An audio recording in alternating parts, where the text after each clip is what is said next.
આજે છે ફ્રાઈડે અને ફ્રાઈડેની વાત કરું તો સૌથી પહેલા આજે કઈ મૂવી રિલીઝ થઈ રહી છે અને એ સિવાય કયા નવા મૂવી વિશે વાત કરવાની છે બધી જ વાત કરીશું આજે ફિલ્મી ટોક્સમાં. સૌથી પહેલા વાત કરીએ ક્ર્યુ મૂવીની કે જેનું પોસ્ટર રિલીઝ થયું છે.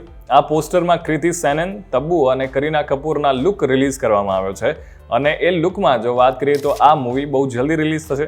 આ મૂવીમાં દિલજીત દોસાંઝ અને કપિલ શર્મા પણ કેમિયો કરતા જોવા મળવાના છે અને મૂવીની વાત કરું તો મૂવી રિલીઝ થવાની છે 29 માર્ચે. બેંગલુરુમાં 23 ફેબ્રુઆરી એટલે કે આજેથી જ વુમન્સ પ્રીમિયર લીગની શરૂઆત થવા જઈ રહી છે અને જેના ઉદઘાટન સમારોહમાં બોલિવૂડની ઘણી બધી હસ્તીઓ છે એ પરફોર્મ કરવાની છે અને આ લિસ્ટમાં શાહરૂખ ખાન, શાહિદ કપૂર, વરુણ ધવન, સિદ્ધાર્થ મલ્હોત્રા, ટાઈગર શ્રોફ અને એ સિવાય કાર્તિક આર્યન જેવા સેલિબ્રિટી છે એ સામેલ થશે અને શાહરૂખ ખાન છે જે આ શોને હોસ્ટ કરતા જોવા મળી શકે છે. અને એ સિવાય આજે છે ફ્રાઈડે તો કઈ મૂવી રિલીઝ થઈ રહી છે એના વિશે વાત કરવી છે. આર્ટિકલ 370 જેમાં યામી ગૌતમ આપને જોવા મળે છે અને ઉરીની જે ટીમ છે એમણે જ આ ફિલ્મ બનાવી છે એ રિલીઝ થઈ રહી છે.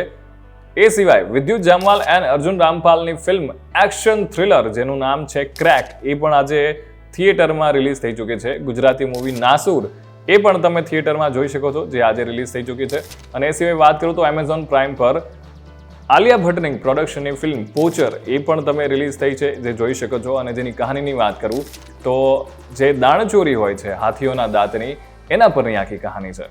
તો આજનો વિડીયો બસ આટલે સુધી જ. Keep watching vibes of India.